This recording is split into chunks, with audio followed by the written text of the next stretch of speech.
नमस्कार मेरे प्यारे साथियों, आप सभी का परिणाम पथ यूट्यूब चैनल पर स्वागत है।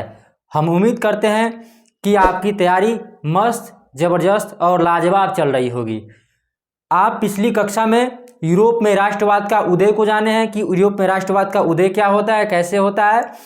उसी के साथ साथ वो एक थ्योरी था। अब उसी के साथ साथ हम आपको उसी से संबंधित कुछ बहुविकल्पीय प्रश्न को लेकर के आपके समक्ष आया हूँ, जो बहुविकल्पीय प्रश्न आपके एग्जाम में इसमें से जरूर और जरूर 1 या 2 नंबर का प्रश्न बनता है। तो चलिए शुरू करते हैं। कह रहा है कि राष्ट्रवाद का प्रारंभ किस देश में हुआ था। आप पिछली कक्षा में पढ़े हैं कि राष्ट्रवाद का प्रारंभ किस देश में हुआ था। तो आप ये जानते हैं कि राष्ट्रवाद का प्रारंभ फ्रांस में हुआ था। तो इसका सही आंसर होगा फ्रांस।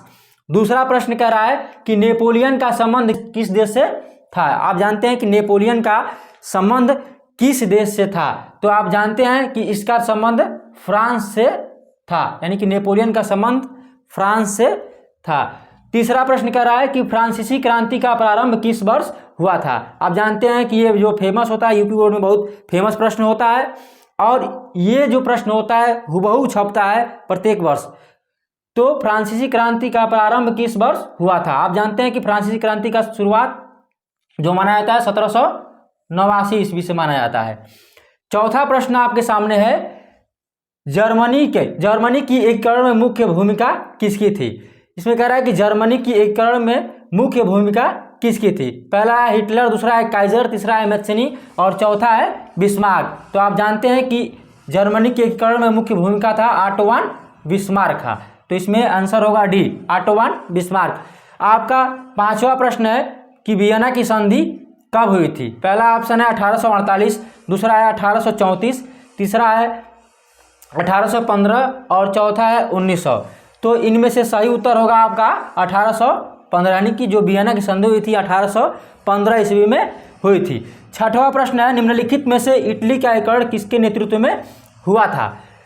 तो पहला ऑप्शन दिया है मैजनी, दूसरा दिया है गैरीबाल्डी और तीसरा दिया है काबूर, चौथा दिया है ये सभी। आप सभी जानते हैं कि ये जो तीनों ऑप्शन है, ये तीनों ऑप्शन इटली के एकीकरण यानी कि मैजनी, गैरीबाल्डी और काबूल, ये तीन ही लोग इटली के एकीकरण में भागीदारी हुए थे। तो इसका आंसर होगा सही ये सभी, यानी कि इसका आंसर होगा ये सभी। अगर आपसे प्रश्न पूछता है ऐसे तो इसका आंसर देंगे ये सभी, या आपके बहुविकल्पीय एग्जाम में अगर इसमें से किसी एक का नाम आता है बाकी और नाम आता है तो बाकी को छोड़ करके इसमें एक का टिक करेंगे। हालांकि इसमें अधिकतर पूछने का चांस होता है गैरीबाल्डी का, गैरीबाल्डी वाला पूछा जाता है।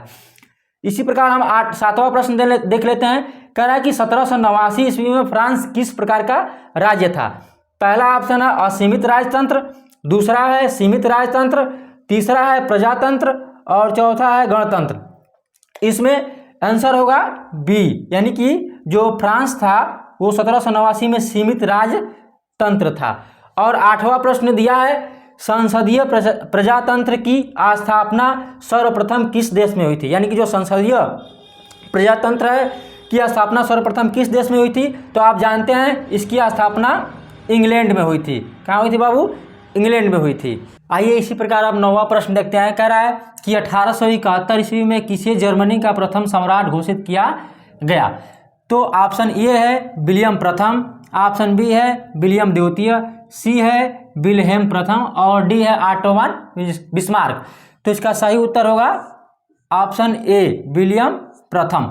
इसी प्रकार 10वां है, यंग इटली सोसाइटी का प्रारंभ कौन किया था। यानी कि यंग जो इटली है इस सोसाइटी का संस्थापक कौन है।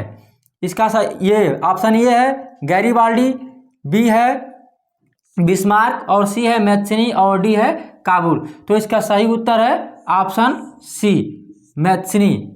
इसी प्रकार 11वां है, फ्रांस में गणतंत्र की घोषणा किस वर्ष हुई थी। ऑप्शन ए 1815, ऑप्शन बी 1830, ये ऑप्शन सी है 1871 और ऑप्शन डी है 1848। तो फ्रांस में गणतंत्र की घोषणा किस वर्ष हुई थी बाबू?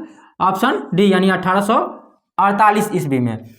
इसी प्रकार 12वां प्रश्न है, कह रहा है कि उदारवाद से तात्पर्य है। उदारवाद से तात्पर्य है, इसमें ऑप्शन ए दिया है निजी संपत्ति का अभाव, ऑप्शन बी दिया है राज्य द्वारा आर्थिक गतिविधियों पर पाबंदी, ऑप्शन सी दिया है व्यक्ति को स्वतंत्रता तथा कानून के समक्ष समानता, और ऑप्शन डी दिया है इनमें से कोई नहीं। तो इसका सही उत्तर ऑप्शन सी होगा, व्यक्ति को स्वतंत्रता तथा कानून के समक्ष समानता। इसका सही उत्तर ऑप्शन सी होगा। इसी प्रकार 13वां प्रश्न है, निरंकुशवाद का तात्पर्य है। निरंकुशवाद का तात्पर्य क्या है जान लेते हैं। जैसा कि ये दोनों जो प्रश्न है 12वां और 13वां, ये आपको बहुविकल्पीय प्रश्न में तो काम आएगा ही आएगा, लेकिन इत्तेफाक बस आपके एग्जाम में अति लघुत्तरीय प्रश्न भी पूछा जाएगा, तो इसका आंसर आप आसानी से दे सकते हैं। तो आइए 13वां देख लेते हैं। 13वां कह रहा है कि निरंकुशवाद का तात्पर्य है, क्या है जान लेते हैं। कह रहा है कि ये ऑप्शन ए में ऐसी शासन व्यवस्था जिसमें सत्ता पर किसी का अंकुश नहीं होता हो। दूसरा कह रहा है कि ऐसी शासन व्यवस्था जिसमें सत्ता पर जनता का अंकुश होता है। ऑप्शन सी कह रहा है कि ऐसी शासन व्यवस्था जिसमें सत्ता पर बहुसंख्यक का अंकुश होता है। ऑप्शन डी है कि इनमें से कोई नहीं। तो इस प्रश्न का सही उत्तर होगा ऑप्शन ए, ऐसी शासन व्यवस्था जिसमें सत्ता पर किसी का अंकुश नहीं होता है, उसे ही कहते हैं निरंकुशवाद। Option A.